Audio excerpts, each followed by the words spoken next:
Subcommittee.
Please rise and join me in the Pledge of Allegiance.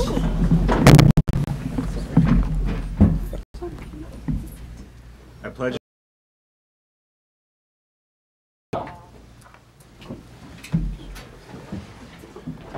Thank you all for coming and welcome to the regularly scheduled school committee meeting of Monday, May 21st, 2018. This is your notice that this meeting is being electronically recorded.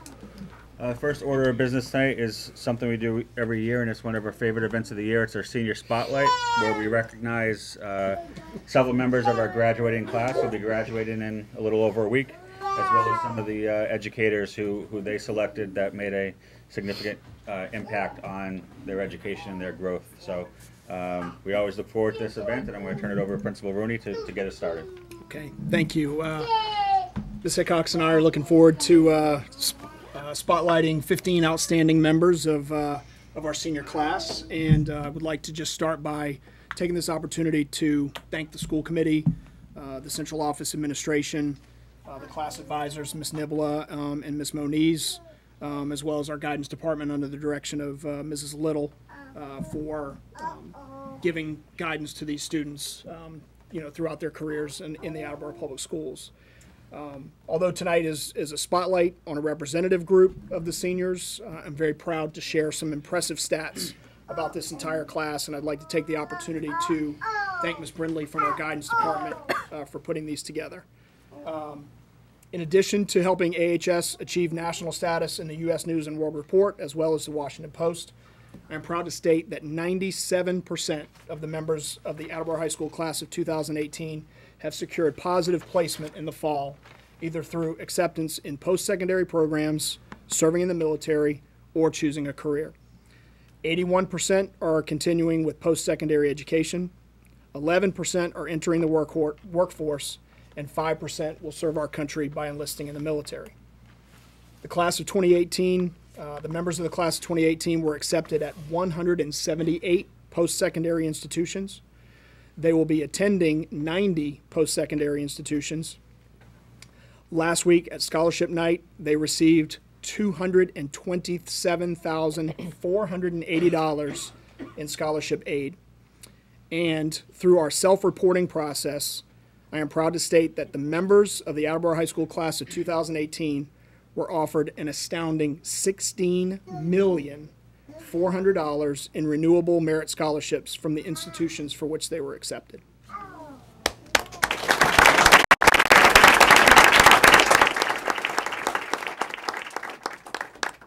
So tonight we have 15 seniors to recognize that will give you a cross-section of this outstanding class. We will call them up in groups of 3, as well as the educators that they've chosen to represent them. After Ms. Hickox and I introduce them to you, each of the seniors would like to share their thoughts. So I would like to begin by calling forward Kevin Beck, Megan Lancaster, and Jordan Forte, and they are represented by Ms. Souza, Mr. Amaral, Ms. Crawford, Ms. Ramos, and Ms. Michelle.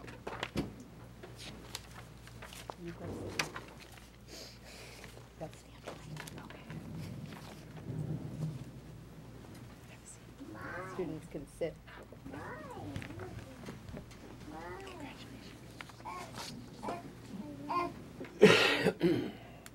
Okay, we're going to kick this off with you, Kevin. Kevin Beck. After AHS, Kevin intends to pursue nuclear engineering. He has been actively engaged in activities as an Eagle Scout, as well as multiple leadership opportunities at STEM camps, the New England Youth Leadership Conference at Norwich University, and the National Youth Leadership Training with the Scouts. The exposure he had to GIS software and hydraulics, military drills and physical tests, and communication and citizenship skills have more than adequately prepared him for his future endeavors. Kevin has also contributed to extracurriculars in school. He served as a percussion section leader in the marching band and head programmer of robotics club. He is running for his 4th year on the spring track team, mainly in the 800 meters. In the fall, Kevin will attend the Coast Guard Academy. He is represented by Ms. Souza and Mr. Amaral.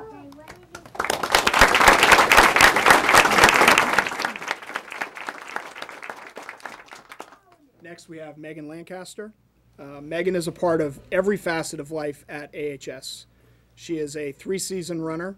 She is a 4-year member of the Leo Club and does quite a bit of community service. She tutors struggling students. She is a member of the National Honor Society as well as the Spanish National Honor Society.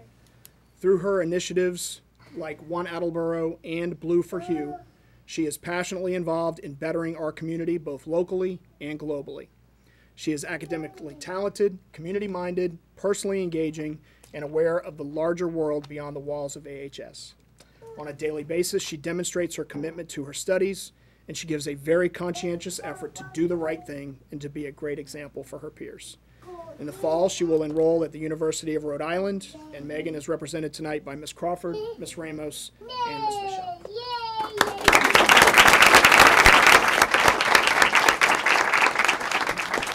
And Jordan Forte. Jordan is an outstanding AHS student athlete who has demonstrated excellence, commitment, and leadership skills throughout her high school years. She's a highly motivated individual who sets goals and works hard to achieve them. She will be awarded the Honors Diploma in June. She's taking 3 AP classes in her senior year, bringing her total number of AP courses to 7. Jordan consistently demonstrates a strong work ethic and organizational ability, as well as leadership and team skills throughout her daily interactions at AHS, in the classroom, as a House 1 office aide, playing soccer, or offering one-on-one assistance to a Special Olympian. Jordan gives 100% effort and is front and center if there's a need for a volunteer, peer mentor, or group leader. She has been a member of the AHS girls varsity soccer team for 4 years and was senior captain. She's been a member of the Leo Club since 9th grade and has volunteered for a variety of community service projects.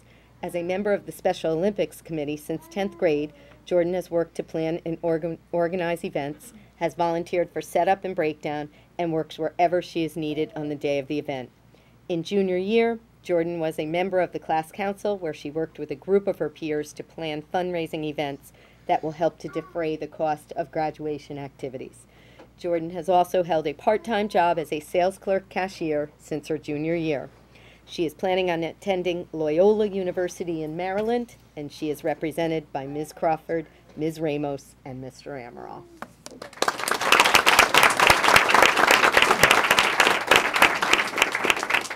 And so I would just like to give Kevin, Megan, and Jordan an opportunity to offer some brief thoughts. Kevin? I'd like to thank all my teachers for preparing me for this coming year. Who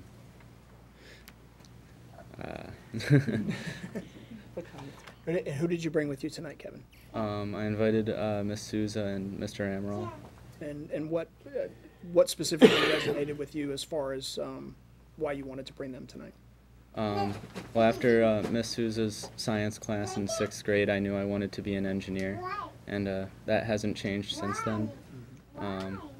I'm no longer planning on going into civil engineering, but I'll be studying electrical engineering this fall. That's great. And Mr. Amaral? His class, I had him for World History and AP World History, and both classes I think have done more to prepare me for college than any other that I've taken. That's great. That's great. Megan? So first of all, thank you so much. It's a pleasure to be here, and I'm glad to represent the class of 2018.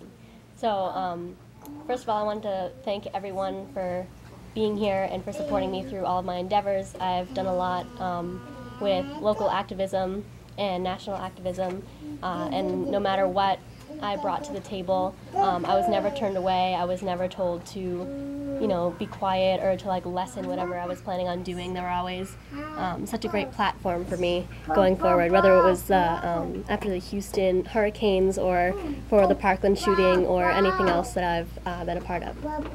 So first of all, I would like to thank Mrs. Crawford right here.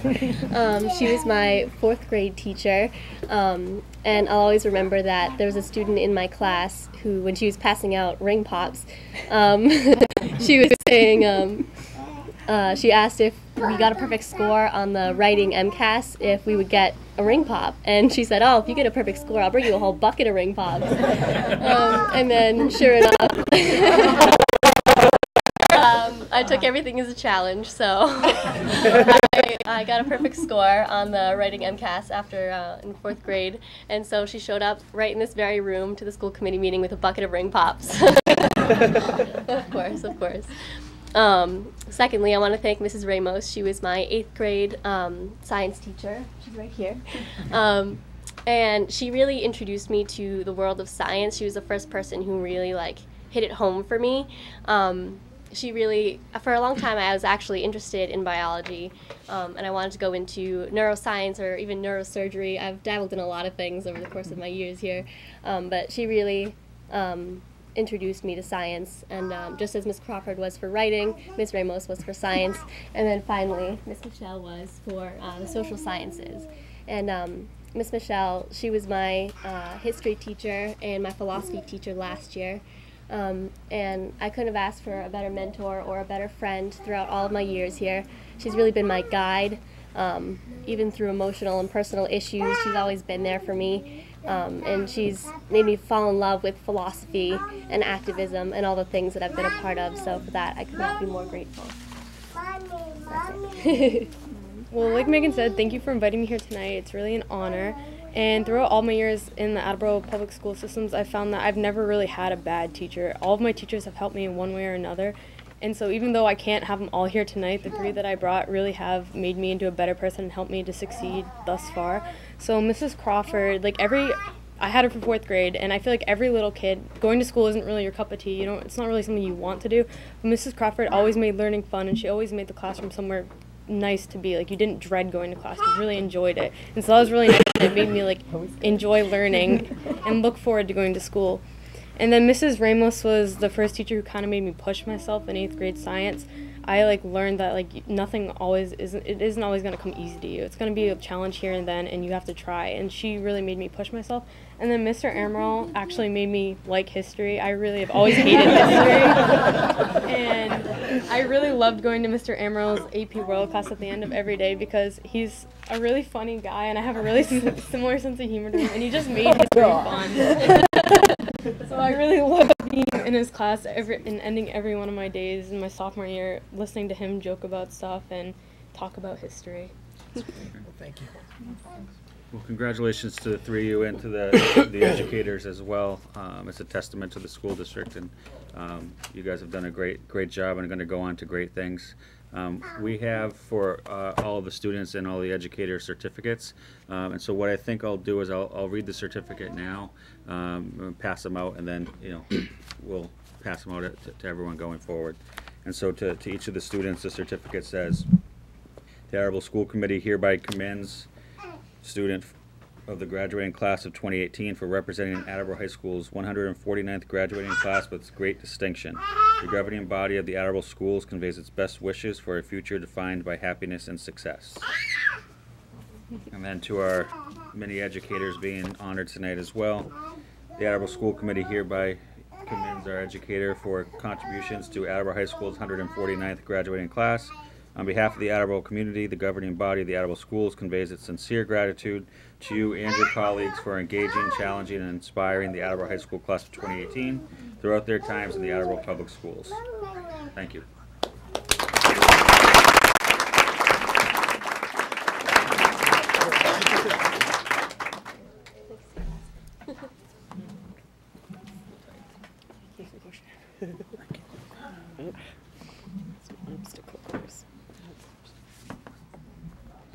Do you need to come back? Thank you. I'll push it on Shannon. No, it's fine. At least I got her on the bar.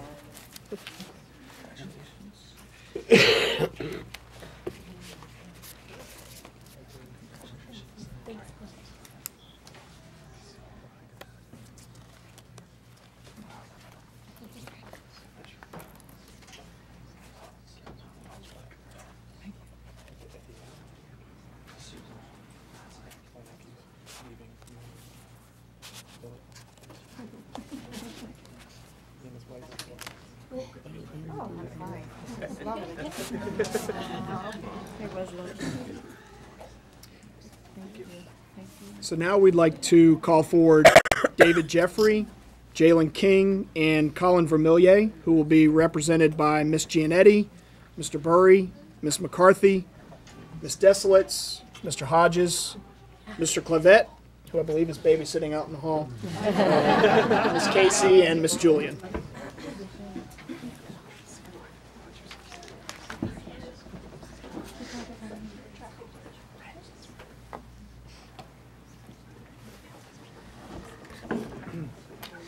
David Jeffrey, is he the baseball player? No.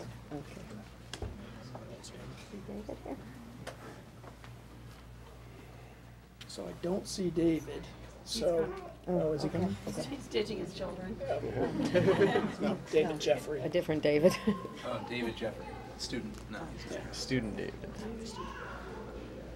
If all the arts kids right now. Okay. So, yep, so you'll start with Okay, so I'll start with Jalen. To quote her guidance counselor, Jalen is quite superlative. To name but a few of her many selling points, she has acted in every show AHS has put on since her freshman year, held executive board positions in chorus since she was a sophomore, and won outstanding freshman, sophomore, and junior awards. Captained color guard since she was a junior and won the Most Spirited Award. Additionally, she was a Christian A. Herter Memorial Scholarship recipient last year, and this year she won the school-selected DAR Good Citizen Award. Jalen plans to pursue music and theater, and she will attend AMDA College of Music and Performing Arts in New York. And she has chosen Ms. Desolitz and Mr. Hodges to be with her.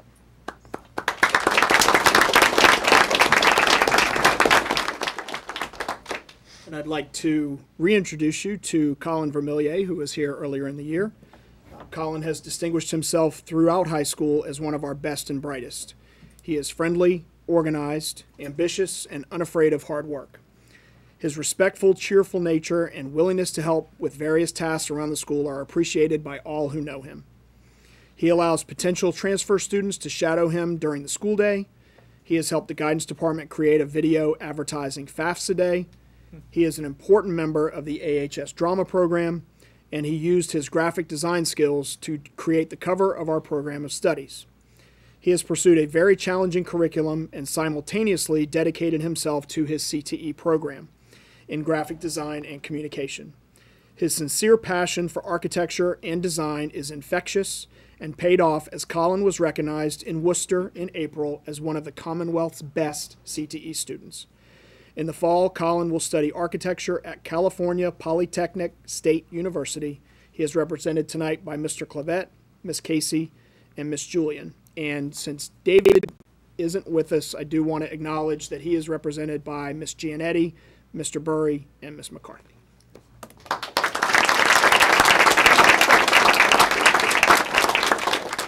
So Jalen, we will start with you. Hi, I just wanted to thank all of you guys for choosing me as one of the recipients of tonight's, I just wanted to talk about a couple of teachers that have helped me a lot throughout my years.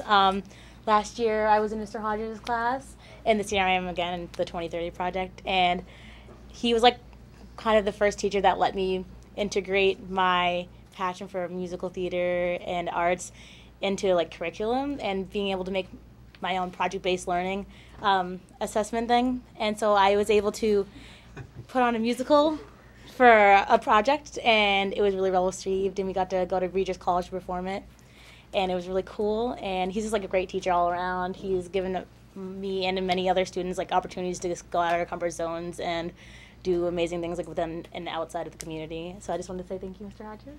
Okay. And then for Miss Spencer, she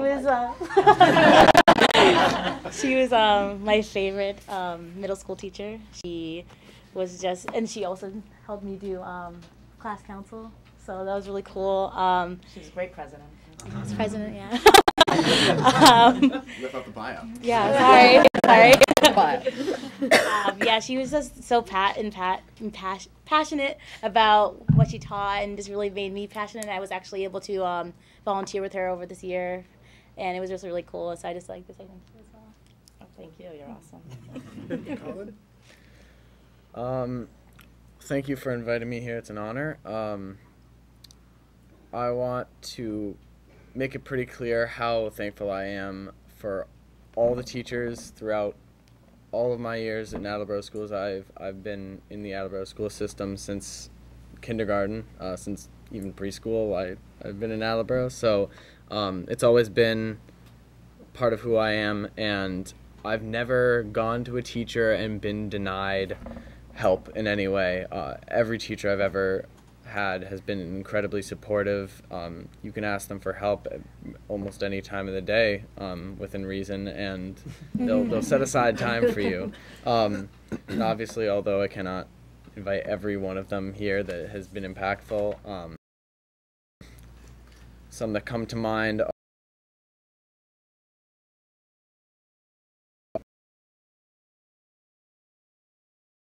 teaching me how to use programs for design environment, and I'm incredibly thankful because now lessons about hard work and dedication, and through that I think my work ethic came from him and his inspiring words. So I'd like to briefly introduced me to her in 7th and 8th grade, and really made me fall in love with it. She did Smart's ARCA camp over February break, those 2 years.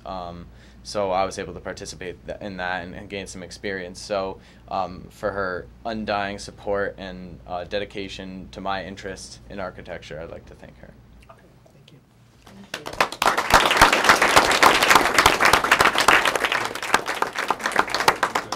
Mr. Geddes has a certificate that he'll...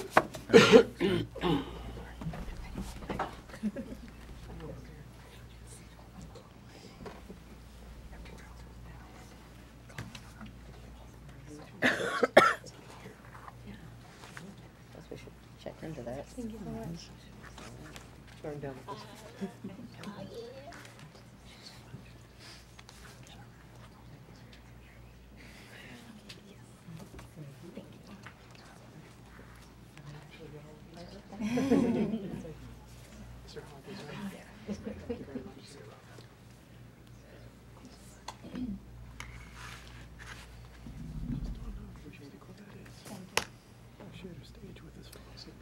So now we'd like to call forward Alina M., Brian McKeever, and Ashley Lemus, and they will be represented by Miss Massey, Miss Desolitz, Miss McGinnis, Miss Medeiros, Miss Hopkins, Ms. Greening, Ms. Glassman, and Mr. Carpenter.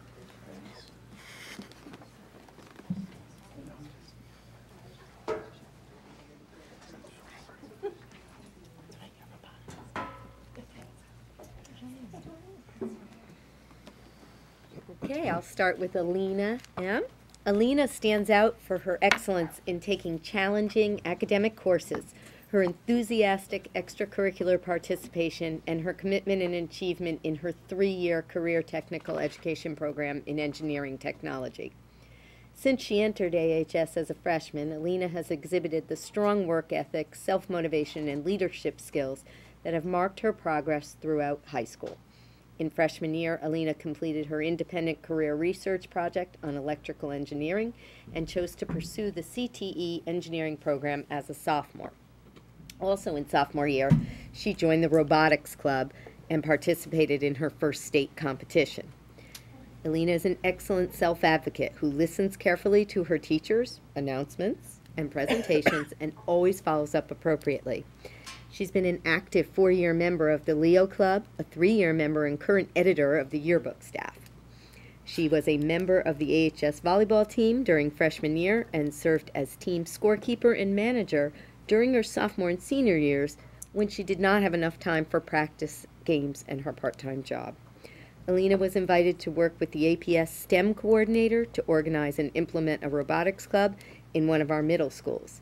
She has especially enjoyed the opportunities to incorporate teamwork and volunteerism into her life, and particularly those activities that have included the chance to learn or teach about engineering technology and robotics. She plans on attending UMass Lowell's Honors College to pursue a degree in biomedical engineering, and she is represented by Ms. Massey, Ms. Desilets, Ms. McGinnis, and Ms. Medeiros.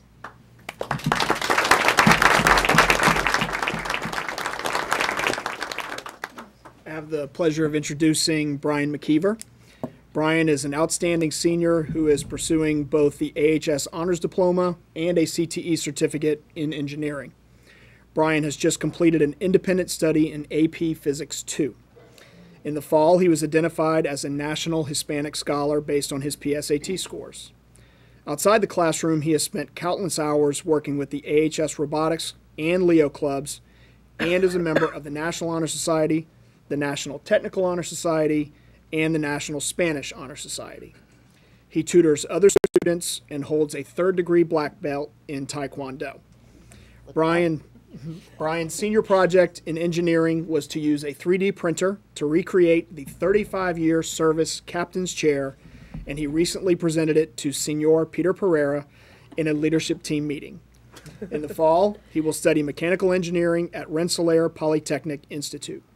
He is represented tonight by Ms. Hopkins, Ms. Greening, Ms. Glassman, and Ms. McGinnis.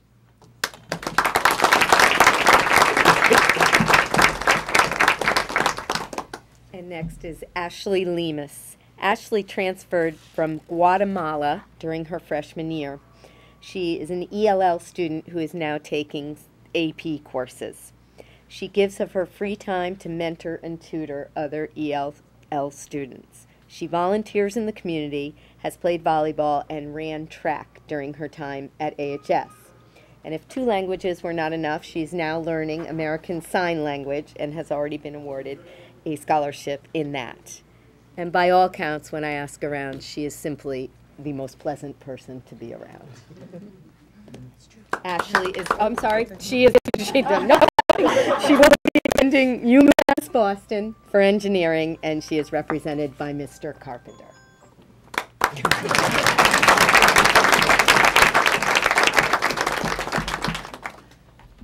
So, Alina, we'll let you get it started.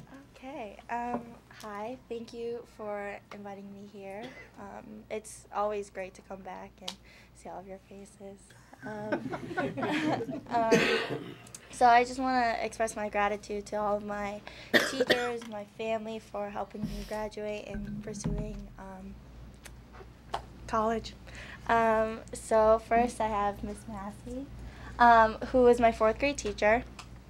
And one of my favorite memories, even though it wasn't really highlighting one of my brightest moments as a student, was I I actually got a detention in her class. It was my first detention, and it was because I hadn't finished all of my work, and I was fooling around on the computers, and that taught me, and I remember going home so scared to my dad, and that kind of taught me, you know, just to keep working and not procrastinate and just get all my work done, because it's definitely better than being yelled at by your dad when you get home. And next is Miss Desolitz, who was my 7th grade science teacher, who just, I've always loved math and science, but she definitely like pushed me more to wanting to study it further. I remember for her class we had to design or come up with our own project, and I remember doing like interchangeable jewelry, which kind of like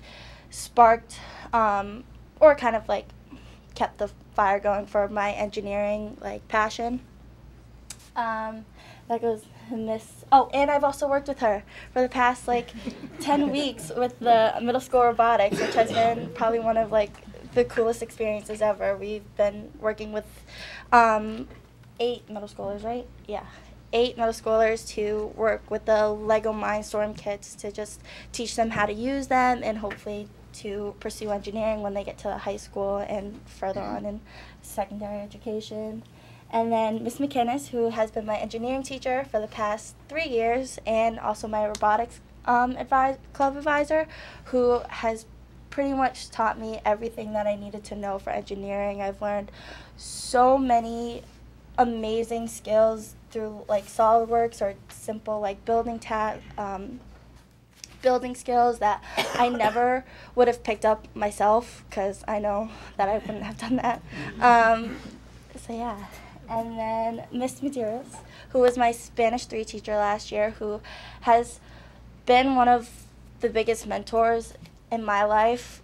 She was someone that I could talk to whenever, sorry, whenever I was having trouble in my personal life or with school and stuff. So, yeah. Nice job.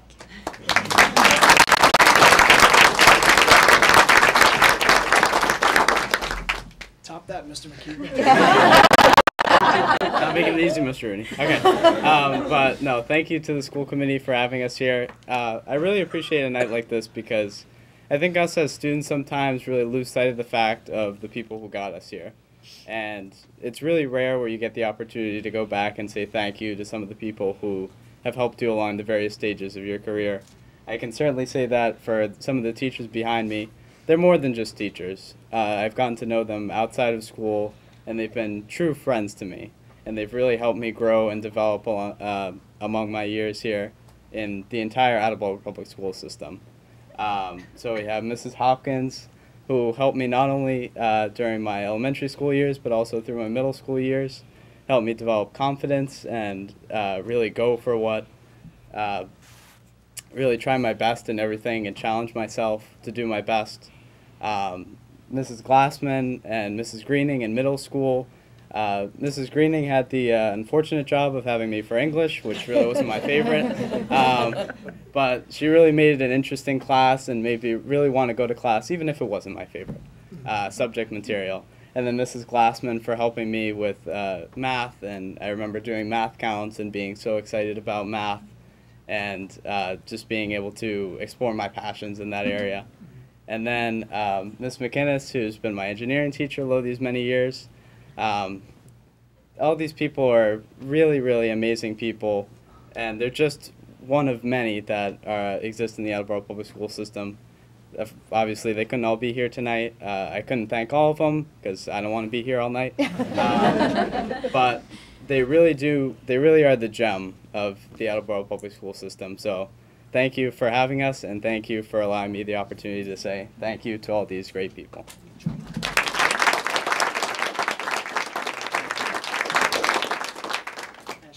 Oh, I just wanted to thank the school committee for having me here. It's really an honor. To be honest, I never pictured myself being here having so much attention. I really wanted to thank Mr. Carpenter for having the time and to be here and share with me. I actually spoke with Mr. Rooney a while ago, and he told me that I will. October. Yeah. And I wanted to talk to him because I really wanted to recognize Mr. Carpenter for all his great work and for really having a huge impact in my life, and not only me but every ELL student. He has created a safe environment for every ELL student where everyone can be themselves, everyone can cry, laugh, and be weird in my case. He truly made me feel comfortable in the school, and he made my school career so much easier. He has been with me in my good and bad times, and he has always supported me. I don't think I would have made it without him until this point, and I really want to thank him because he has become my role model. I am so inspired by how he's always willing to help everyone, no matter when or how tired he is. And I really want to thank him from the bottom of my heart. I really appreciate everything you have done for every sorry. I really appreciate everything you have done for all of us, and even though we sometimes create a lot of trouble, I really want to let you know that we really appreciate everything you have done for us, and thank you so much. I don't think I could be able to express how thankful I am. Thank you.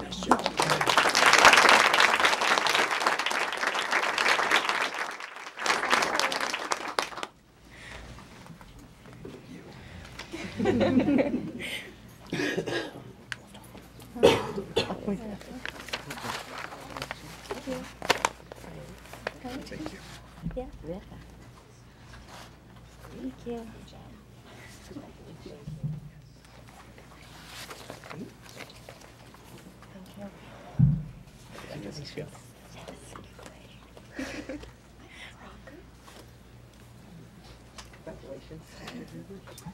So now we would like to call forward Emma Kintner, Evelyn Mortimer, and Edmund Boateng. And they are represented by Ms. Michelle, Mr. Ben Harris, and Mr. Parker.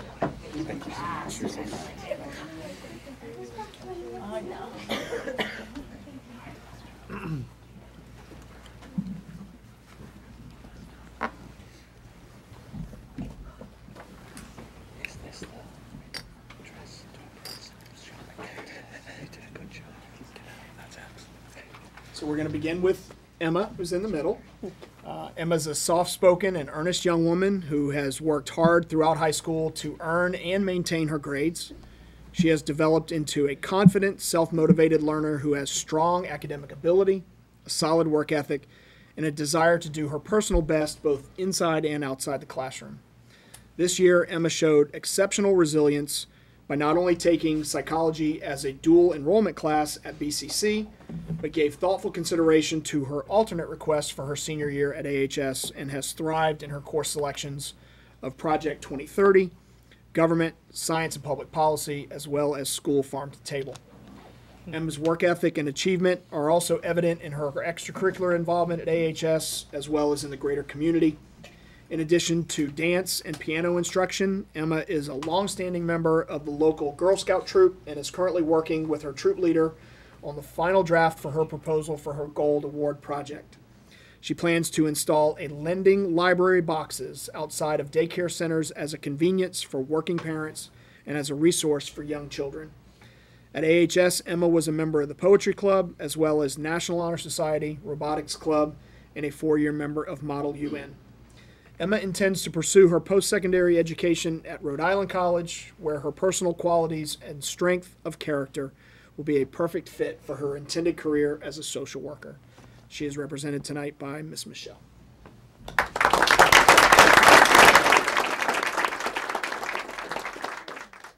Next, we have Evelyn Mortimer. Evelyn is one of our most well-rounded students at AHS. She has worked diligently to achieve a top 20 class rank. She is an officer in the marching band, was elected as board member of the Robotics Club, and assisted with the FAFSA Day video. But perhaps her biggest contribution to AHS has been one that demonstrates her environmental responsibility. Many of you may know that the greenhouse at AHS has been an integral part of our curriculum, and as part of her Farm to Table class, Evelyn and her classmate Kyle Watson have served as student managers of the greenhouse. They've ensured that vegetables and greens are available for the Blue Pride Bistro, and they grew the beautiful centerpieces that were on display on scholarship night. Evelyn will be attending WPI for environmental engineering, and she is represented by Mr. Ben Harris.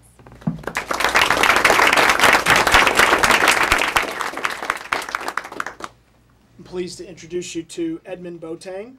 Edmund transferred to AHS from Ghana in the middle of his junior year.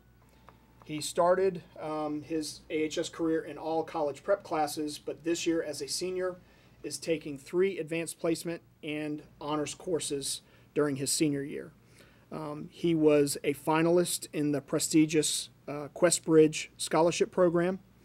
While he played soccer in Ghana, he did the art club here at AHS. He is a very strong student, but also works several hours a week outside of AHS. And when we sat down over a week ago to talk about being here tonight, he said he had to talk to his manager to get permission to be here, so I'm glad he was able to make it. Edmund is a first-generation college student, and he is deciding between University of Virginia and RPI for engineering. He is represented tonight by Mr. Parker, so congratulations, Edmund.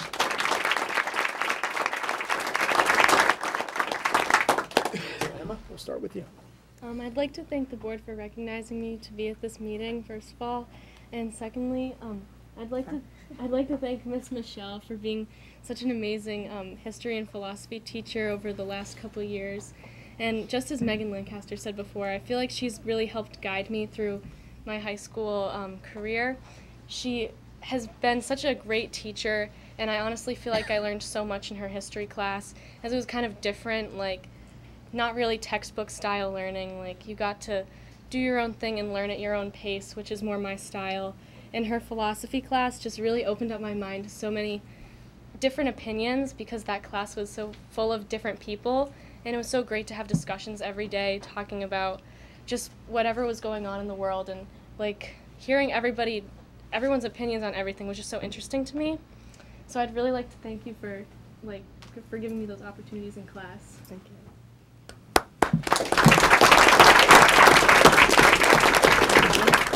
I'd like to thank the committee for letting me do this tonight, and I'd like to thank all my teachers. There's so many here tonight that I know. First of all, Mr. Ben Harris. Probably my first leadership opportunity was through a project he did with the medieval feast in 8th grade, and then I moved on just a few months later, and I went to introduce a girl to engineering day with Miss Casey. And that day changed my life. I got into engineering. I learned such amazing math from Mr. Dobbins. I got to high school, and I was allowed to be in band with Mrs. McCarthy, who really helped me through everything. Robotics with Miss McInnes. So many teachers have just allowed me to have so much opportunity here that I had the opportunity to go to high school in a few other places, and I knew that here I would have opportunity, and I just want to thank everyone here for all that.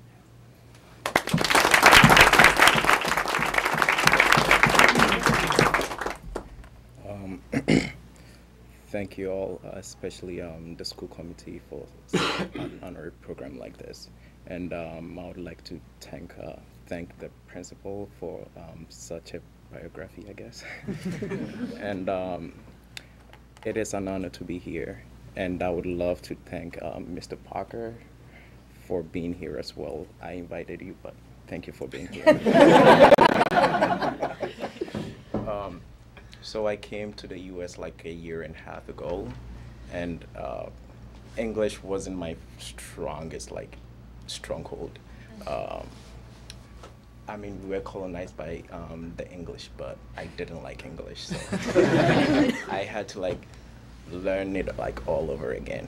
I've known Mr. Parker since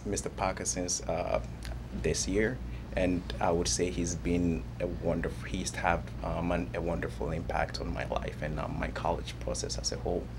I remember during my college process in Questbridge, through the stressful moments, Questbridge required me to write like a bunch of essays, like a ton of them, like a ton.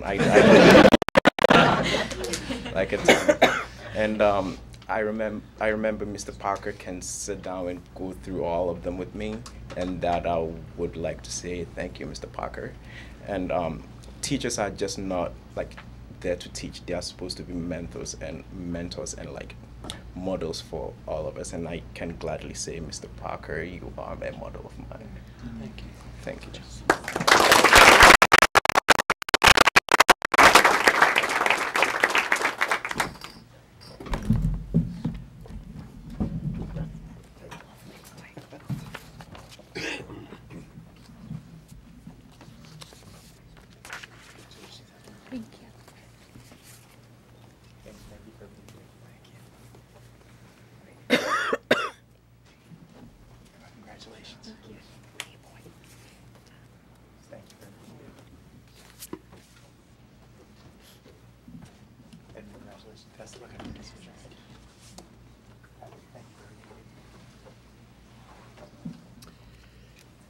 And last but not least, we would like to call forward Dan Perry, James Nordberg, and Grace Mayer, who will be represented tonight by Mr. Galucci, Ms. Hughes, Mr. Dobbins, Ms. Botsford Milne, Ms. Spellman, Ms. Ramos, and Ms. Little.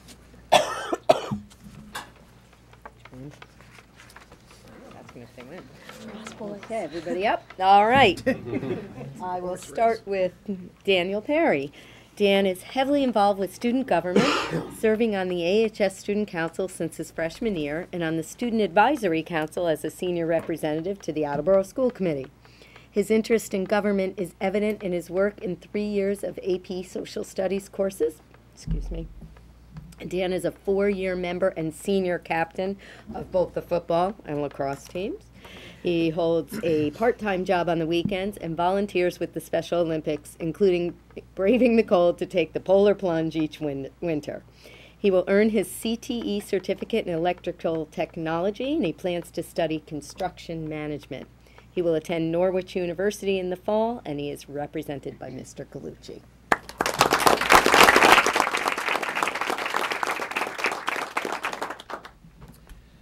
So Jimmy Nordberg is graduating as a salutatorian for the class of 2018. He is well deserving of this honor.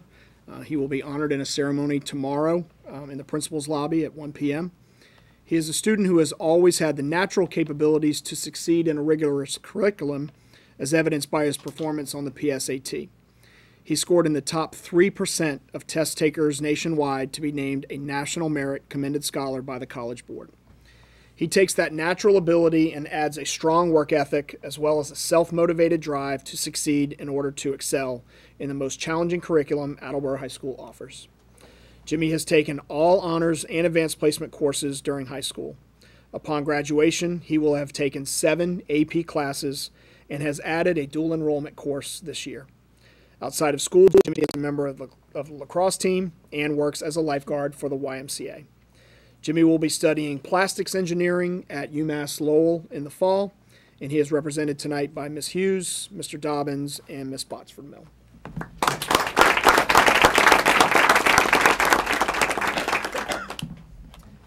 And Grace Mayer. On June 1st, Grace will graduate as the valedictorian for the class of 2018.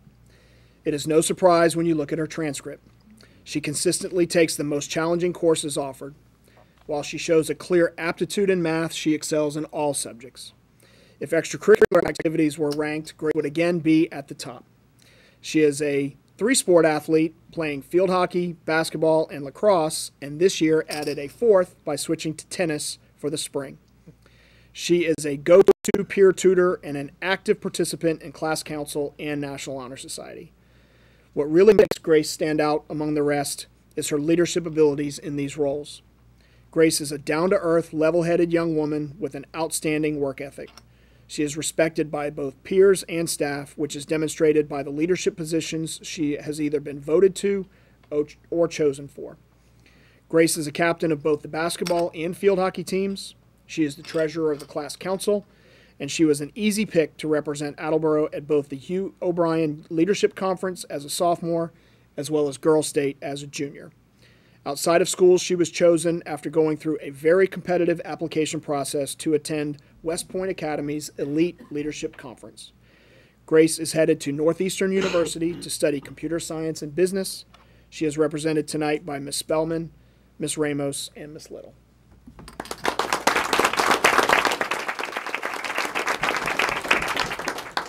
Dan? Thanks for having me, guys. I always thank Mr. Gucci. Ms. Gucci is my electrical teacher for the CTA I take. And Ms. Gucci taught me freshman year. I walked into that class and I was like, I don't know. I was thinking I definitely wanted to do a CT because when I was doing the exploratory, I definitely liked working with my hands. And when I walked in electrical, I was like, I don't know. Because carpentry is everyone's like first mind as a freshman, like, oh, a CT. But I did electrical and I liked it a lot. Ms. Gucci helped us with everything that we had to do. And that's when I knew I wanted to take it. And Ms. Gucci is a great teacher through 3 years, sophomore year, junior year, and senior year. He's taught us so many things I can take so you can use at home if I need to fix something. No offense to the books, but you know, English isn't gonna fix my light fixture, you know. Gucci's taught me the things that last lifelong. And if I don't want to go to college anymore, I always have that backup plan as an electrician. You never know where life's gonna take you. But Ms. Gucci's taught me so many things, life skills, just how to deal with some people, certain things, and it's someone I always remember. Thank you. Thank you. I'll start with Miss Hughes. She was my third grade teacher, and I remember back then I liked science, but I think she really fostered like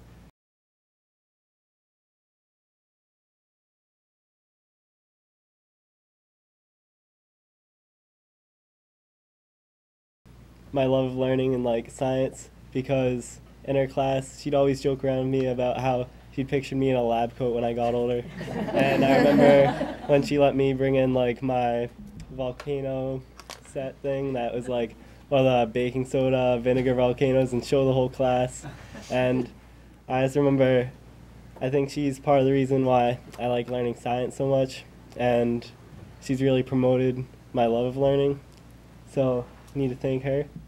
And I'll move on to Mr. Dobbins. And Mr. Dobbins I had in 6th and 8th grade for math, and he was always a great teacher. I think he always kind of pushed the whole class to be better, and I was good at math, but his class really like challenged all of us. I think like when I got into high school, I thought high school was going to be really hard based on what all the middle school teachers were saying, especially in math and stuff. And after having his class, because his class was a lot of homework, but then math was always really easy in high school. I think partly because his class worked us so hard and pushed everybody, and he didn't let anybody fall behind, that he really set down a good foundation. So I remember whenever I'd be learning something new in math class, I'd be, oh, this is just like what I learned from Mr. Dobbins, like, and then I'd turn and ask someone else, I'd be like, this is just kind of like what we learned in Mr. Dobbins' class, and they'd be like, I was just thinking the same exact thing. So I think he's really helped. And then Miss Botsford, I've had her as my advisor for all 4 years, and she was also my teacher for AP Chem, and AP Chem I think is the hardest class I've ever taken. It was really hard, but I did a lot better in that class than I did in even like honors chem and stuff, which was a lot easier because even though the class was really difficult and there were a lot of days where I'd get a quiz back and there'd be a 3 out of 13 or something really bad, and I'd just get everything wrong sometimes, she always really helped us with what we weren't learning or what we missed, and she always just kind of was a great teacher and helping everybody, and I ended up, well, whenever I'd get like a 3 out of 13 on the quiz, I'd always learn all the things I did wrong, and when the test came eventually, I'd do a lot better on the test. So, and then chemistry is also something I'm really interested in and kind of pushed me into deciding what I want to do in college. Because I was kind of leaning towards like chemical or plastic engineering because they were really chemistry based. And I kind of need to thank her chemistry class because it was also one of the most interesting classes I've ever taken. So thank you for inviting me here, and thank you to all my teachers, but especially those three. Thank you.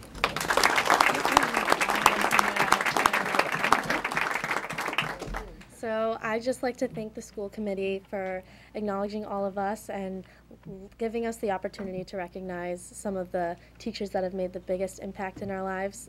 We don't get to do that every day, so especially elementary and middle, and it was really hard to pick. I know when they said we have to pick 3, 1 from each, I was like, oh my gosh, who am I going to pick? Because all of my teachers really have made some kind of impact on my life.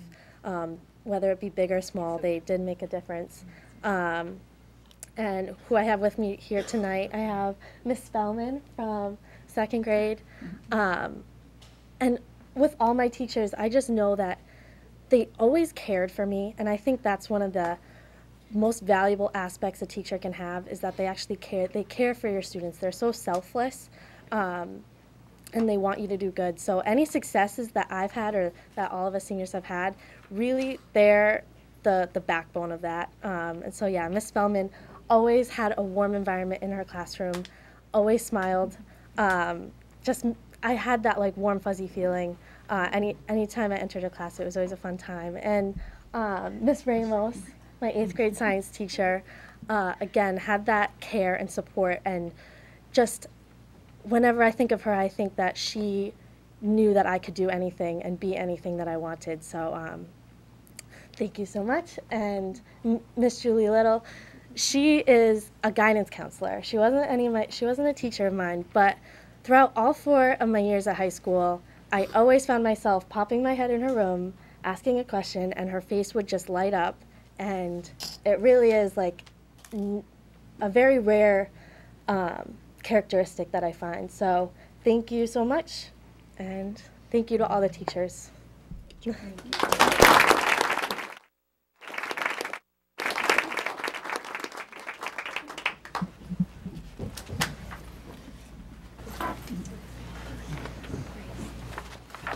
you.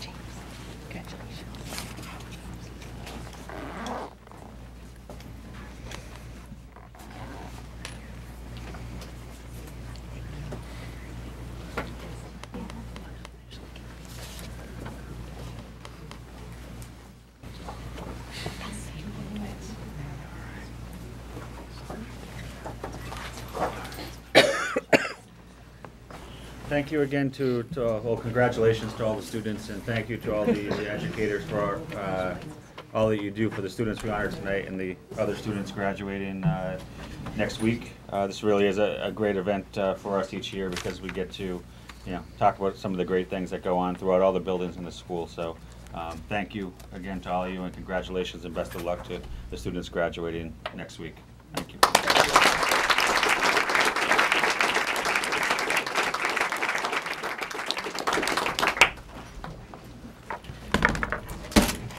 You are free to stay if you'd like. I want to get the students in the lobby of the auditorium for a picture.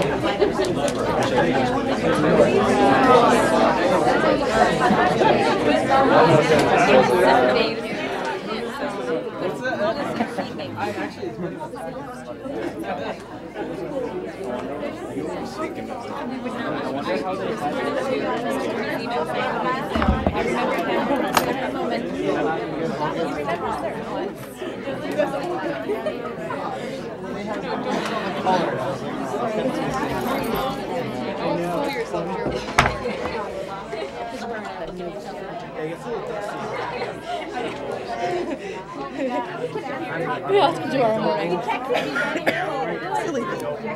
Okay. Exactly.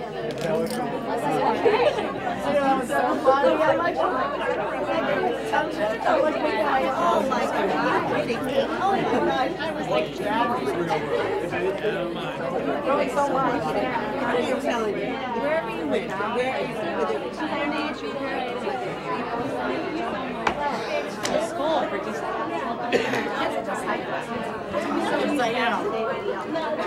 I know, I was wondering if you're going to bring up when we did that little at the invention convention little experiment. I was like, oh, did you remember that? I always remember that. That was my favorite. Yeah, I was like, how about it? Just like, yeah. It was like, that's like the experiment. Anything you want to do, just do it. Senior's like my favorite.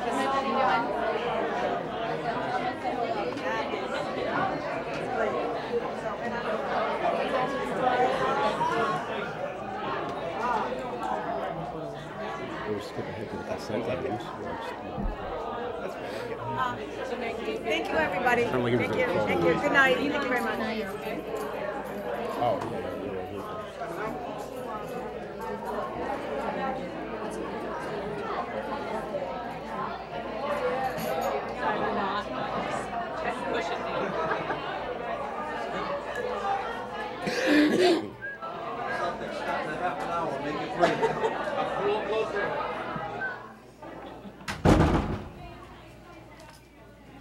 All right. You ready, Superintendent Sawyer, for your report? I am. All right. Is that my intro? That's your intro. First, I can't resist but to say how proud I am to lead an organization that can produce a moment like that. It's just a really great way to encapsulate everything that happens here over the course of 13 years in the education of a student, and how many people go into producing graduates that we can be so proud of. It's really something to be seen. I will start by piggybacking on what just happened. We do have Val Sal tomorrow at 1 p.m. I wanted to remind the committee that with next year's handbook, we've proposed and we've approved changes to how we will select Val Sal moving forward. That doesn't affect tomorrow's ceremony. In fact, it doesn't affect anybody until the class of 2020. We have thought long and hard about that process, and we believe that we've arrived at a better way, more reflective of our values, and we're excited to move in that direction. The other big event this week is ACA graduation, Thursday evening at 6. I'm excited to announce there will be 53 graduates that evening. It's easy to put a word like all in a mission statement and not really give too much consideration for what that really means to try to honor that. ACA graduation is really just a great opportunity to remind ourselves that we have a responsibility to educate all of our students, not just the ones that make it easy for us. That night is a great celebration of our efforts to meet the needs of everybody. And then finally, Friday was yet another sad reminder that school safety is a continual issue in this nation. We were saddened by the events in Texas, and our hearts go out to them. It's a thing that we grapple with to try to find the balance between maintaining an environment in which students can learn, but also ensuring that we take reasonable steps to keep them safe. And the sad reality is that today there's no perfectly safe world or environment or steps that we can take to ensure that everyone will always be safe under every condition. So it's in the face of that challenge that we do quite a bit to do what we can to improve the safety for the district. I wanted to update the committee that we've been working very hard with the police department, Captain Poyer in particular. We're going to begin a complete review and revision of all of our safety plans to bring them more in line with the most current thinking about how to respond to a crisis and how to prevent them. We've also invested in ALICE training, which we'll be going through as a district next year, which involves active shooter drills. That'll be an improvement in our planning for next year. And the new high school, the design that we are developing has safety as one of its key components, and that the consultants that we are working with are going to help us to produce a building that will be markedly more safe than this one is. Of course, we can't wait for 2022 to worry about safety, so we will continue to do things in the short term, but some of those things are really things that, to maximize their effectiveness, we shouldn't talk about publicly. But I just wanted you all to know that it's a grim reminder, but a good opportunity to say that we do not just move on to the next thing with each tragedy. These are things that we work on every day and take very, very seriously. Thank you. So this evening, I have a presentation for you. In the budget process, you, I think appropriately, asked us to reassess the needs to make sure that we could present the most accurate possible number. And in that process, where we produced a needs-based budget, at that time, I made the decision to keep a sort of, very general level explanation of what went into that number, because, as we were there to pass a budget, I didn't think getting into the weeds about what went into it was really the focus of what we were there to do. But I did promise that we would come back to it, and so tonight I just wanted to spend a little bit of time of explaining to the community what exactly it is that makes up that $9.4 million number and what we think it means. So, I've said this before, I'm going to say it again tonight, and I suspect I will have to say it again some other day as well. We do not have the funds necessary to run the school district at an appropriate level. That's just a simple fact, and it has real implications. And the thing I worry most about it is the impact on sustainability. We were always undermanned, at least in my entire career, and in the events of the budget crisis of a couple of years ago, we're even thinner now than we were then, and expectations only increase over time. They don't go down. So, at some point, I worry that the cumulative effect of many of the ways in which we're stringing this together are going to start to take effect. And as we talked about our ballooning special ed budget, related to things like out-of-district tuitions, I think there's a correlation here that, when you have 28 students in an elementary classroom, it's not that hard to understand that not every student is getting the kind of attention that we would want or think that they need, and this results in problems that snowball into larger problems rather than get addressed when there's still ample time to do that. So we're underfunded. We estimate that to be $9.4 million. So where does that figure come from? Well, the majority of that money is about people. I mean, that's what we're missing. We need 47 teachers alone to address the class sizes in the district. Now, we have targets for class sizes that the administration has set. We believe appropriate class sizes for kindergarten are 18, for grades 1 and 2 is 20, grades 3 through 6 is 22, and grades 7 through 12 is 24. And you can see how many teachers we would need at each of those grade spans to get our current class sizes down to those levels. Now, that yields, if we were to reach that, that would yield a district average of 22.3 per class. And if anyone thinks that that's an outlandish number, as you can see, that would actually still be higher than the state average. So, not exactly what I would call an unreasonable target by any means.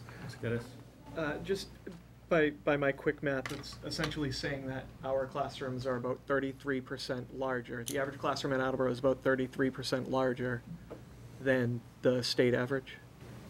So I don't have numbers for this year, and it's better this year than it was last year. But yeah, I mean, 8 over.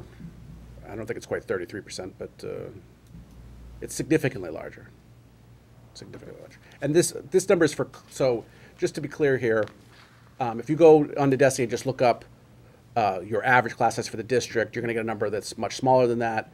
I think we're 15, and the state is like 11 or 12. I forget exactly what the number is there, but that's if you factor in every classroom in the district, right? So there are, you know, sub-separate classrooms that have special education regulations to keep the class sizes down, and there are people who don't actually teach a class, but are listed as a teacher. So you know, you can compare apples to apples when you do that, but that gets away from what our real concern here, which is that our classrooms, right? You know, where the kids are in the general education setting taking, you know, a class. Those class sizes are in proportion with the rest of the state. And I think they identify that as student to teacher ratio rather than average class size. So there is that differentiation that it's more clearly every staff member per number of students. Yeah. So, but if you dig into the numbers, you can get the numbers about you know, the core subjects, and that's where this is taken. Yeah. Thank you. Yeah, I think we talked about this last time, but you know, 47 FTEs at 2.35, that's about 50K. So that's really a brand new, right out of school, not experienced teacher, which of course, you know, we need those teachers to come in, you know, but at the same time, sometimes you want to hire those with experience, you have those opportunities. So this is actually a low number for that requirement, or for that. Yeah, it's a very conservative estimate, and you know, depending on how long it would take us to get to hiring these 47 teachers, I assume that, you know, that at some point we're going to have to revise what number we use in this estimate. But today, that's pretty reasonable, because that, you know, in my experience, about 2 out of 3 new teachers take health insurance. So that was kind of factored into how we could use that $50,000 number. I see. Okay, so 47 just for class sizes. Then we have assorted services that students are in need of as we sit here today, that we don't have the people to adequately support. And that results in 38. You know, it's a range of things like guidance counselors at the middle schools. You know, we heard tonight about the impact good ELL teachers have on their students, and as a district, we're about 10 short to meet regulations there.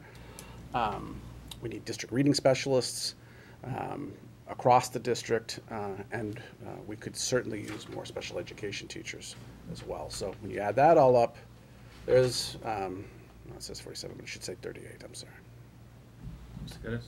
In the district special education, would that be exclusive? Would that be to improve the current programs we have, or would that be to develop new programs that would reduce out of district? So there'd be some new programming, but a lot of it would be expansion of programs.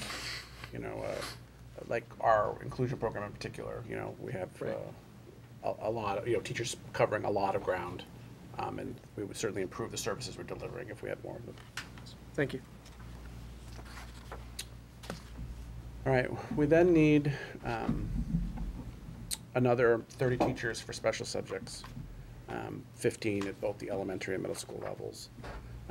These teachers are needed to not only diversify the curriculum and allow us to teach a wider range of things, which, you know, as we've talked about many times, is important because, you know, students need to be exposed to a very diverse curriculum rather than a narrow curriculum, to inspire their interest, to get them interested in school, to help them define what their passions are so they can connect those things to other things academically.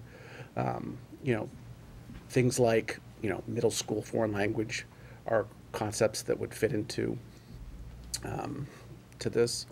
But also more specialists allows us to increase the amount of cooperative planning time that we can offer teachers.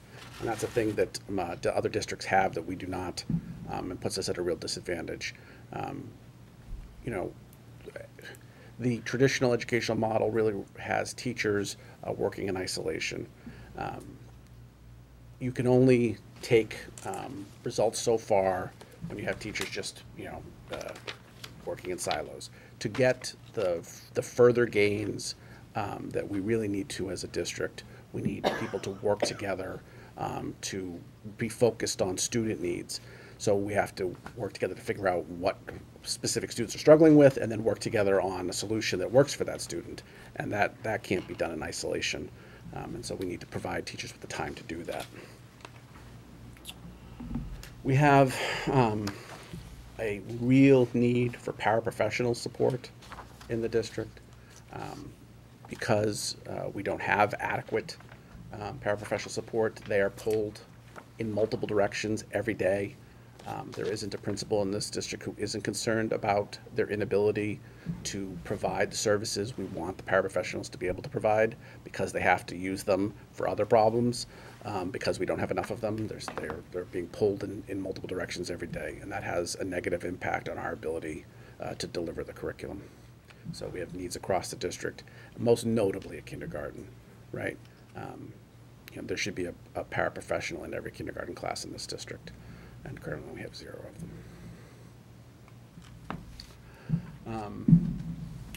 We also need some administrative supports. Teachers are the people who make the difference in the lives of our students, and the vast majority of the people that we've identified are directly involved with kids. But more adults means more people that need to help coordinate and manage those adults. And we already are thin administratively as a district in comparison to other districts. And so, part of what we need is the people so that we can make the organization work as best it can, so that people have the supports they need so that they can focus on teaching, because when the organization isn't working right, it becomes an obstacle to their success. Mr. Storch? So the cost for the elementary assistant principal, $20,000. That's only, I assume that's because we would take an existing professional and give them added responsibilities. Yeah, so this part of the estimate is based on the hope that our pilot of a new model at Hill Roberts is going to be successful, and that does involve turning one position into an administrative position. So, but the truth is, we could actually take it if we had the resources to the point where we had a dedicated, full-time assistant principal. But again, yeah, this is keeping something up to get the assistant principals. And while in a perfect world we wouldn't have to give up anything, we tried really hard to be realistic about the fact that we know that Attleboro has limited resources, and so where we see places where we can minimize the number, we wanted to take those steps. We just feel like we wanted to be responsible stewards. Mr. Larson? Just help me out, because I'm heading in one particular direction, and you know the numbers much better than I do. For each one of the elementary schools, roughly how many people does each one of the principals supervise? So, your average elementary school, sure. 50 teachers. Okay. And as part of the review process every year, the principal has to spend a certain amount of time in every one of those classrooms to evaluate all 50 of those people on an annual basis. And, yeah, no, it's impossible. And they have to do it by themselves because they don't have assistant principals. Yes. Yeah, no, it's our most glaring administrative need, which is why, in an act of desperation, we're cannibalizing other positions to make this move before we have the money to do so. We can't, back to sustainability. We can't continue to operate this way. No, where I'm really heading with this is there's a lot of people in the general public who said, well, I never had an assistant principal when I was in elementary school, but the rules have all changed. Well, not only that, the needs of the students have changed. Right, but I mean, I guess where I was really was trying to pick on one particular very time-consuming situation where if you're supposed to be visiting 40 to 50 different classrooms for an hour or two every year, and you've got prep time ahead of that, I mean, you can see where those hours just start to multiply out of control. And this is something that we're supposed to be doing. And yes, I'm not saying that we're not. I'm just saying, just trying to justify why are we doing, why do we keep bringing this up? Yes, so I appreciate that. And then we do have other operational supports we could really make good use of. A replacement plan for all the devices we now enjoy in the district has got to be a part of the long-term plan here. We could certainly spend more on consumables than we do now. Make sure the kids have the right materials in front of them. We do need to buy curriculum materials and purchase some PD. And we also, could put a little bit more into maintenance. If we are able to invest in the buildings, that can have a positive impact as well. Plus, part of that is for actual positions, more people to do the work. So, to summarize this all, put together all the various categories of people and the jobs that they do, and you have 187 teachers, which results in that $9.4 million figure. Now, I know that the reaction from some people is that we've clearly lost our minds, right? That, 187 people at $9.4 million is, a tremendous gap. And I just can't be more clear that this does not represent some sort of wishful thinking that, this would be nice if we had these things. I'm here to report to you that these are things that other communities have, right? And I don't mean just wealthy communities. I mean average, communities in this Commonwealth. And by the fact that we don't have them, it's not that we're asking for more, we're pointing out what's missing, right? What does not exist that should and needs to for us to do what's being asked of us. As I like to say, a wish list would be a much larger number. We could come up with a number that's well in excess of $9.4 million very easily by some of the things we've already just talked about. 9.4 is a conservative estimate, and it is conservative because it would still put us below the state average in terms of funding. So as crazy as this number seems on the surface, it's actually much more reasonable than I think some people wish to admit. So I know that that's a tough message, which is why I think it's important to get a different perspective on it. And we have here tonight a third-party analysis of our of the funding in Attleboro, and to help explain where that came from and what it's saying, I'm going to turn this over to Mr. Quinn. Thank you very much, Superintendent Sawyer. So Tracy Novick of the Massachusetts Association of School Committees was doing different budget analysis. The one that popped up was Lowell, particularly looking at some teacher data that they had, and I was curious about what that would look like for Attleboro. So she was kind enough to put together an analysis of the foundation budget says that we should be spending on different areas and what the actual cost to educate our students. I think it's important to remember that for a really long time, Attleboro was spending right at the foundation budget level. But thanks to significant investments from the city, we've kind of gotten over that hump, and that's what a lot of districts have had to do in order to maintain their progress. So if you could go to the next slide. So just kind of a quick recap. So the adequate spending level for each school based on a variety of factors, their student enrollment, the 11 areas of funding, whether it be facilities, teachers, special education, all pulled together for this foundation budget number based on your student enrollment and then those student demographics. So you get additional funding for special education and low income. However, those are based on an average need, not on an actual. So the state doesn't look at our actual demographics. They have an assumed percentage. There's a little bit of a wage adjustment factor for each area of the state. So, districts up in the Boston metro area get a little bit more because of that wage factor. And then there's an inflation factor every year, which we've seen has been in under 1% on a regular basis. And I think it's important to note that, since the foundation budget was implemented in 1993, there has not been a major update to reflect the costs that are associated with schools. In two areas alone that we're going to look at, special education and health insurance, those numbers have skyrocketed, and the foundation budget has not kept up with those inflationary costs. So let's take a look at it from what Attleboro's perspective. So according to the foundation budget, our health insurance costs should be almost $6.2 million. Our actual health insurance costs are as of last fiscal year were about 12.4. So we're already $6 million to that $9 million right there in underestimation based on the foundation budget.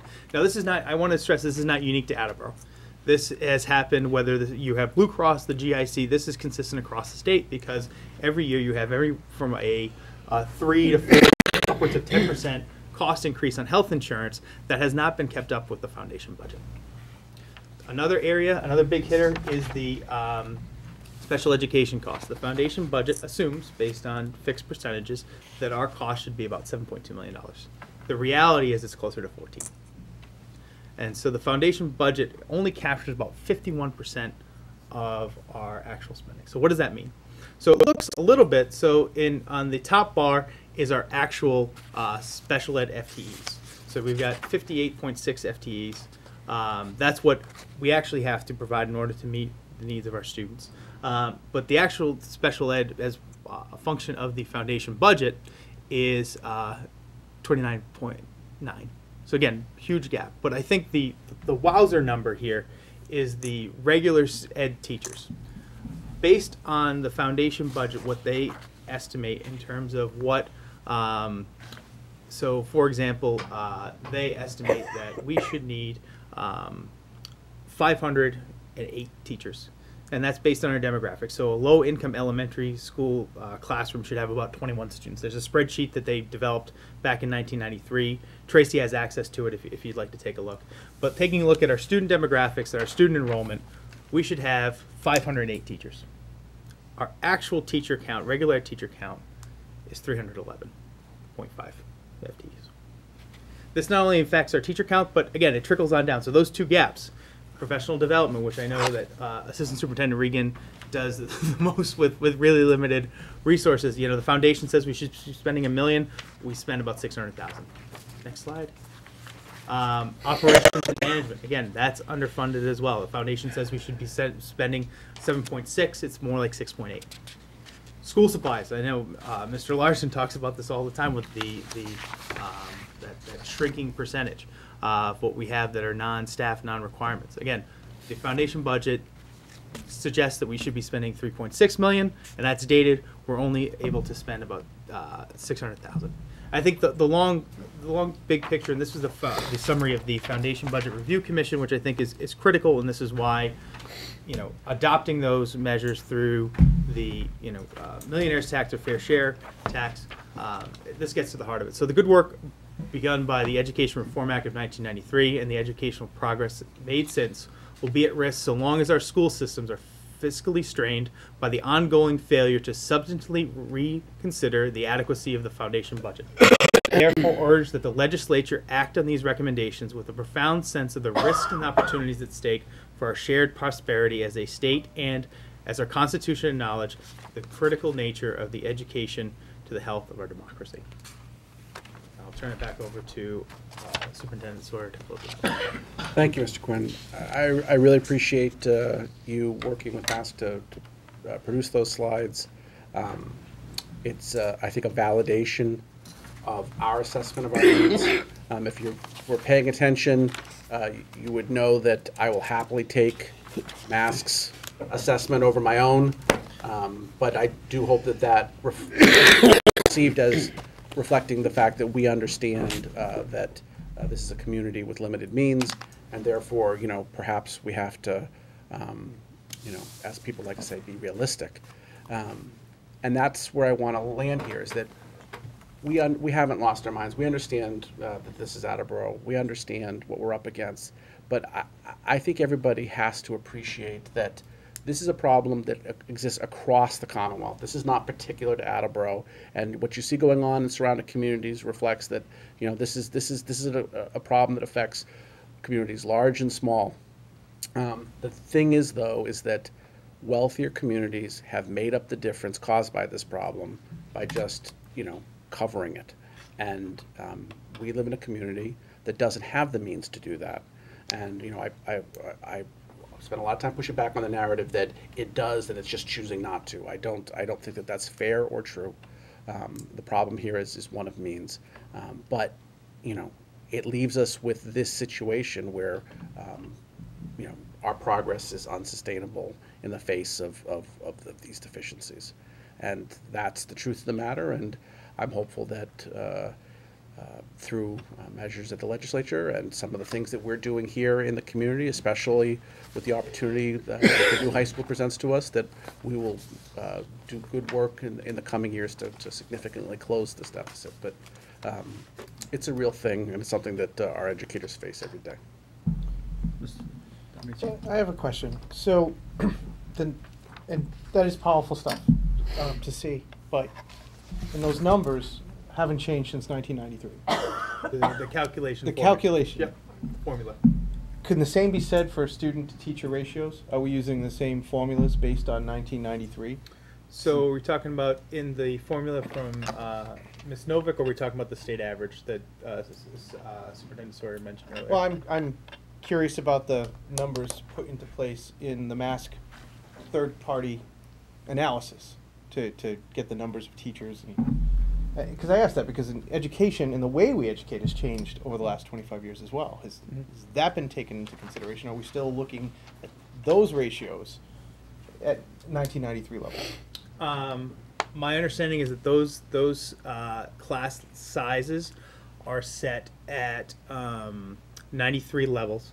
However, the number that was quoted to me by Ms. Novick was that, you know, for a low-income elementary classroom, the class size or the target class size should be 21 students, which I think is consistent with where we're aiming for in this budget and consistent with the superintendent's message. So while that may not have been updated, I think it still aligns with ideally what we're aiming for.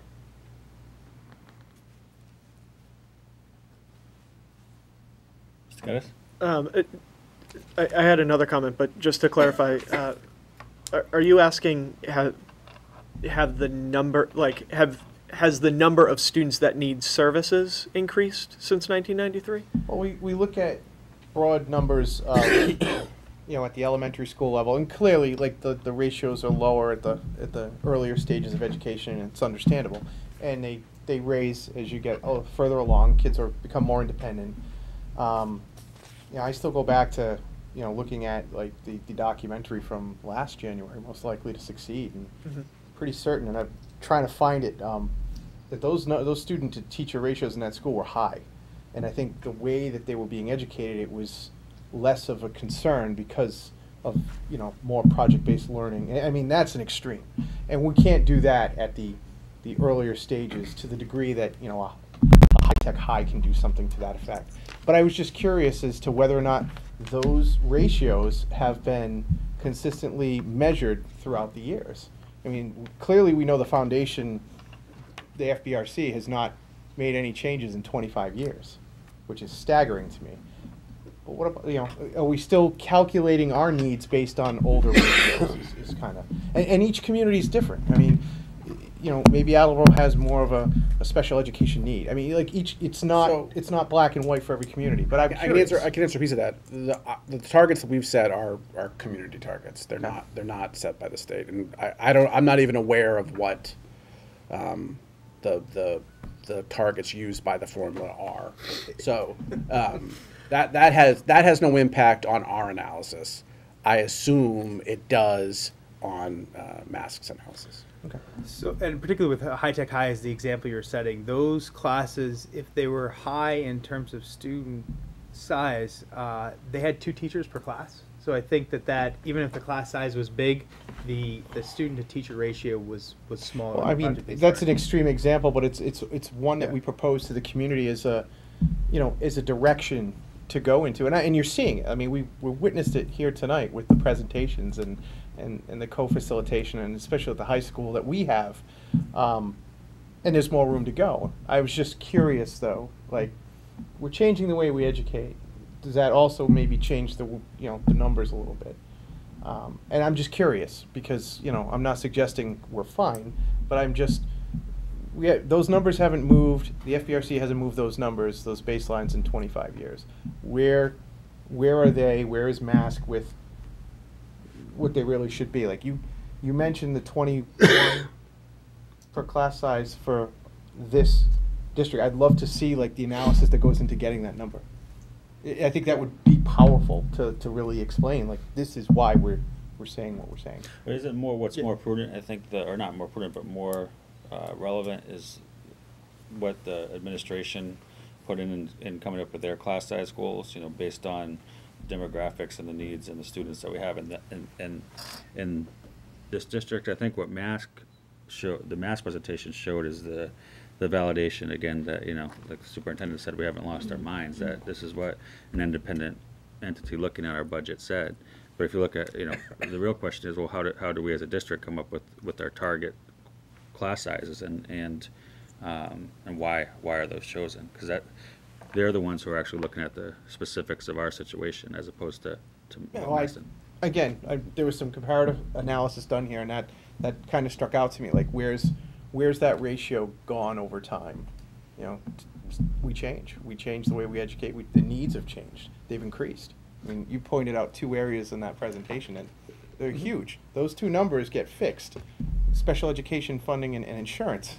And you're not having this conversation tonight. We don't have this presentation. Yeah. But I was curious about the numbers, because knowing that we don't have that, it's we're clearly we're doing more with less. So at what point in time do we have to look and make a line and reassess? How frequently do we consider that? Mr. Storrs? Yeah, I think I might have gotten a little lost there. I just want to verify. So as you guys did the needs assessment, it's not 21 average across from kindergarten all the way up to the high school, right? We looked at kindergarten, made our determination, 16, 18, whatever the number is. And as we went up in elementary, we increased the student to teacher ratio. But again, we looked at first, second, third, and fourth through middle school into the high school. So yes, as students get more mature, you might be able to go with a higher class size. Down in kindergarten, you're going to want a lower number. All that was put into your numbers, and I just wanted to make sure that was understood. Yes. Thank you. Mr. Geddes. So a couple of things stood out to me. Something that as I was looking at our agenda today, or for tonight's meeting, the consent agenda has approximately approximately $6,000 or $7,000 worth of donations. And we've talked in the past about how important those donations of a case of copy paper or an old computer and how critical those are and what those values are. In looking at one of the slides, between devices, supplies, curriculum materials, and I'll leave off maintenance, but that's $600,000 worth of stuff. And with all of those donations that we get every year that we so depend on, those don't close that gap. No. And so as much as we talk about community investment in education, it's not just about the state or the city contributing. The community stepping up and making their contributions have been phenomenal, for which we've repeatedly said we're appreciative, but it's still not enough. And it's not. One of my favorite phrases is that good enough is neither. Good enough is not good, and it's not enough. And that's not an indictment on the city administration. It's just as you said, it's just a matter of fact that the state has a significant issue in keeping up with its educational funding that it needs to address, and we're suffering because of it. And I'd be interested to know, in addition to those donations, and I don't even know if this would be possible to calculate. Sorry, Mr. Furtado. But how much are we getting in donations through events like the Blue Pride Ambassadors Club fundraising, the different school-based fundraisers that are happening across the district, all of those other donations that we vote to approve every couple of weeks. Well, I think that would be a staggering number that the community can be proud of.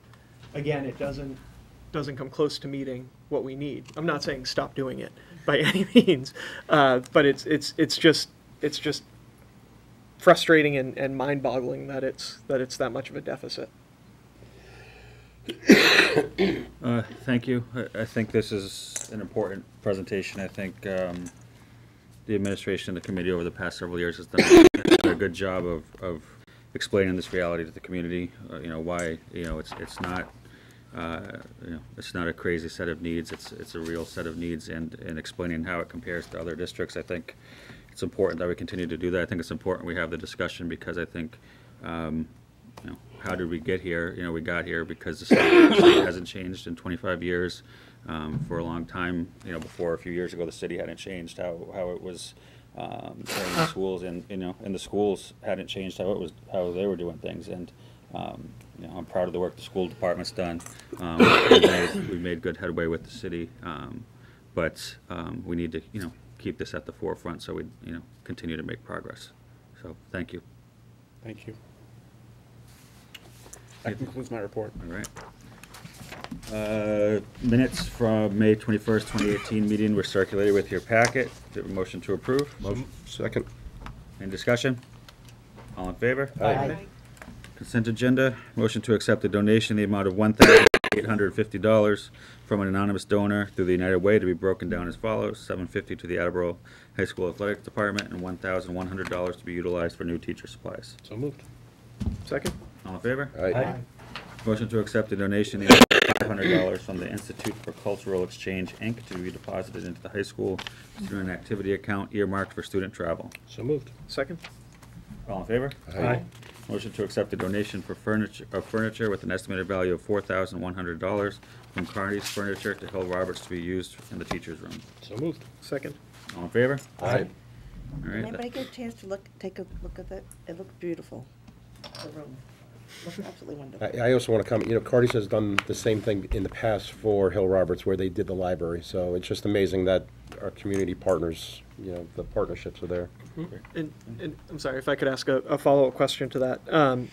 Furniture that this replaced that was in good shape, does that get repurposed elsewhere? That gets repurposed elsewhere in the district? And okay, perfect. Thank you. That concludes consent agenda for tonight. Moving on, policy and personnel. Mrs. Scales. Thank you. Meeting was held on May 14th. Under Section G, Personnel of the Policy Book, we reviewed GCG Exhibit 1 substitute pay rate. The administration explained that they wanted to take a look at the substitute nurse rate, as the district is having a hard time filling the need. The rate is going from $110 to $150 an hour. A motion to approve Policy Exhibit GCGE1 as presented. So moved. Second. Question? Questions? 150 a day? No, an hour. Isn't that? A day. A day, sorry, a day. Okay. I'm so sorry. Because Melissa would like. She'd be all over Yeah, that. she'd She'd be be all right. over that. And she's so close too, so. Okay, sorry about that. All in favor? Aye. Motion passes. Next, we had our annual review of our transportation policies. Upon reviewing EEAA kindergarten transportation and EEAB special education transportation, we realized that Mass does not have either of these policies. We felt it was best to include parts of them in our main transportation policy, EEA. Other parts will be included in letters home to families as well as student handbooks. A motion to approve the updates edits to EEA as presented. So moved. Second. Comments? All in favor? Aye. Motion passes. We also reviewed the exhibit EEAE1 that goes along with this policy. We wanted to include prorated language to account for students who become eligible for transportation over the course of the school year on a seat available basis. Motion to approve EEAE1 as presented. So moved. Second. Questions? All in favor? Aye. Motion passes. We updated JQE1, which is user fees, to also reflect the prorated rates. Motion to approve JQE1 as presented. So moved. Second. All in favor? Aye. Motion passes. Next, we looked at EEAA-E1, abacus procedures for students not picked up by their parents. As we have done in the past, we are looking to remove this from the policy binder as this is a procedure, and the procedure is covered in student handbooks. So a motion to remove policy exhibit EEAA-E1 for the binder. So moved. Second. Questions? All in favor? Aye. Motion passes. We also looked at EEAAE2, a sample letter from school principal. Again, this is a form and should not be in the binder. We have asked that it be included as part of the kindergarten registration packet. A motion to remove policy exhibit EEAAE2 from the binder. So moved. Second. Questions? All in favor? Aye. Motion passes. Next meeting is scheduled for June 4th. At that time, the administration will bring forth a schedule of what we hope to cover for the next school year. So far, we have completed the review of sections C, G, H, J, and L of the policy book, and we have done about half of the sections I and K. And that means that we have 5 to go. And that's it. Thank you, Mrs. Scales. Finance and budget, we're going to put off to our June meeting as we're waiting on the state to come back with approval. So, Mr. Larson, you'll have to wait till then. Open forum. Is there anyone here who would like to address the school committee at open forum? All right, that'll close open forum. Next, we'll go into executive session. The Attleboro School Committee will convene an executive session pursuant to MGL Chapter 30A, Section 21A8, to consider or interview applicants for employment, as the chair declares that an open meeting may have a detrimental effect in obtaining a qualified applicant. The school committee will not reconvene in open session. So moved. Second. Mrs. Sawyer? Yes. Mr. Geddes? Yes. Mrs. Johnson? Yes. Mr. Scales? Mr. Withers? Yes. Mr. Larson? Yes. Mr. Storrs? Yes. Mr. Quinn? Yes. Mr. Dominici? Domenici. Domenici. Yes. I'm gonna get that accent right. Yes. All right. We're gonna go to executive session, and we will not reconvene.